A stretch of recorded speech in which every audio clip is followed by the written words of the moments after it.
Who can say what magic alchemy occurs when a phrase makes its way into your family's commonly used jargon? Let's get rousted around here. That's one my dad said all the time. It means, hang on while I get ready. But I used it in a text with my brother's buddy this past summer. He had no idea what the hell I was talking about. Quite possibly my favorite of these specific Dorda colloquialisms was gifted to us by an unlikely source. Pauly Jour. To this day, when we're about to eat a good meal, one of us has to say, "Let's munch on some grandage, buddy." Welcome to My Dad, I'm Dad, a podcast for anyone who's ever loved and lost, or really anything in between. My name is Doug. Maxine really couldn't wait to try the food her mom and I were eating. She has these insanely expressive eyebrows, and they got to furrowing during one dinner, so we knew it was time. Solid foods were imminent, lest we endure another meal of judgment. Now, however you go about that process is great. It's going to be a hot mess regardless. But we went with the baby-led weaning approach. That idea stems from the likelihood that babies can eat what their parents eat, provided it's prepared correctly. In short, rather than a pureed carrot, a little tyke might chomp on a roasted carrot. Baby gums are strong as hell, by the way. You'd be surprised what they can handle. Anyway, it made sense to me. I mean, I doubt babies in the 1500s were presented with a chicken blueberry smoothie, so why not give it a shot? And this worked for us. Mostly. And still does. I was over the damn moon the first time Max gobbled up a piece of chicken I made for her. And you should see her get after a piece of steak. Calls to mind scenes of an American werewolf in Paris. I don't know if there will ever come a time where we aren't jazzed to watch her try and enjoy a new food. A quick note, though. Some babies apparently love spicy food. Maxine is not one of those. We gave her a piece of broccoli once with some red pepper flake on it. Few moments went by, and she happily chewed. Then she slammed both her hands onto her tray and went, "Ah!" We felt terrible, but we had to give it a shot, you know? It's been nothing short of extraordinary to watch my daughter develop a relationship with food. And almost right away, you can see there are some foods that just sing to her.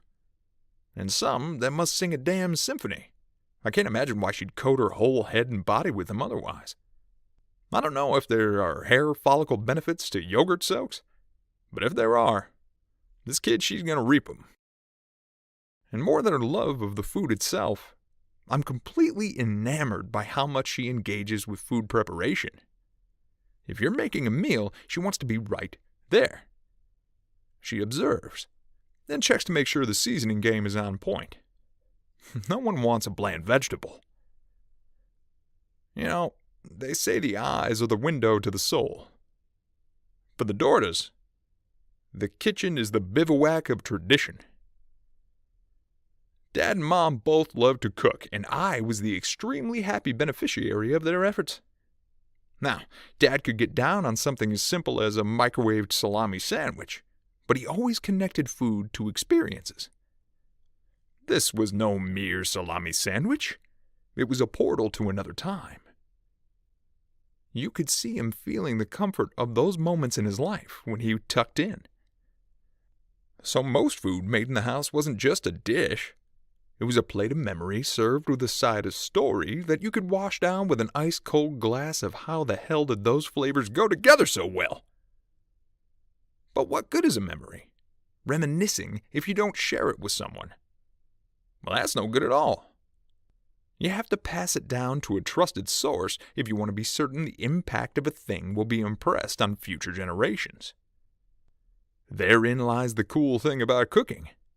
Instead of passing the torch, we get to lend the pan, hand over a spare apron, and guide someone to whip up the nostalgia du jour. Dad cooked so often that I tried my hand at taking the wheel when I was 10. Figured he and Ma could use a night off. I boiled some noodles, warmed a can of pasta sauce, and plated it as best I could. Towel over the arm, I waited for him to get home like a mini maitre d'. Dad came in the house, work clothes on, hands still smelling of engine oil, and he took in the sight. I know he wasn't hungry. I know he wanted to change and shower. But he washed his hands and sat down for a serving of wildly basic spaghetti. He may have been tired and dirty, but I could see it in his eyes. Time for Dougie to pick up the tongs. I didn't precisely wow with my culinary exploits right out of the gate. In fact, I turned some prize cuts of steak into little more than beef jerky with a form and grill that every family just had to have back then. I admit, though, as jerky goes, it did have beautiful grilling lines. I burned some shit, I overseasoned some shit, and I definitely forgot to listen to instructions a time or two. I also took the term nonstick quite literally. You ever spot weld eggs to a pan? That's fun to clean up. Slowly and surely, Dad gave me peeks behind the veil, and I started to understand that food provided more than just nourishment. The pierogi were just like he had as a boy, or the cantaloupe and vanilla ice cream reminded him of a specific time, or the mashed potatoes had to be the way Nana made them, and don't get me started on the Rice Krispie dessert my mom is famous for. Those memories, the history associated with them, were being baked into me as I learned to bake potatoes. Like any dad of the 90s, though, the grill was Dad's domain, and I had proved myself worthy of entry into the sanctum of flame. I began my tutelage as his assistant. Dad spent countless hours with me out in that garage, blasting tunes, booming with laughter, teaching me the finer points of grilling technique and creating a space for us to share our lives with one another. All clad in his signature grilling duds. A beat-up white t-shirt, tongs in one hand, and a Molson Ice in the other. I don't know exactly when it happened, but eventually our roles around the grill inverted. As I grew and matured, I developed my own grilling methods, so Dad assisted me and listened while I spun a yarn. There came a time where Dad preferred me to prepare his favorite foods on the grill, and I was more than happy to do it. Makes me think of that line in Men in Black. He wasn't training a partner. He was training a replacement. And hey, he earned it. Saddle up, Pop. Let me fix you something special. When I'm in the kitchen, near the grill, in the grocery store, I'm surrounded by reminders of Dad. Old Bay seasoning? There's a novel worth of memory in every single container. And guess what? I get to share all that with my daughter now. How awesome is that? She's already enjoying food. But someday soon she'll know. Her Jaja liked his chicken the exact way she likes hers. So buckle up, kiddo. We've got some memories to make. Thanks for listening to this week's episode of My Dad, I'm Dad. Follow along for more episodes weekly as I reminisce, reflect, and attempt to blend the past into a hopeful future. If you got any comments or any stories you'd like to share, please do so. You can contact me at mdidpodcast@gmail.com or on Facebook or Instagram at mdidpod. A huge thanks to Andy Bird for the use of the music in the show, as always. For this week's Wally Wisdom, I'm going to share Dad's secret ingredient with you. It was the same ingredient for almost every dish. Not normal, but Robusto Italian dressing. Making skillet potatoes? Robusto. Chicken? Robusto. Tacos? Tacos? Yep, tacos. Robusto. Wild thing is, it always worked. So here's a gift from Dad to you, dear listener. Get out your pad of paper and pencil. You will need portobello mushroom caps of any size, Robusto Italian dressing, an Italian 5-cheese blend of shredded cheese, My own take on this recipe involves a lightly oiled cast iron skillet on the grill, but you can use a baking sheet on the grill or in the oven.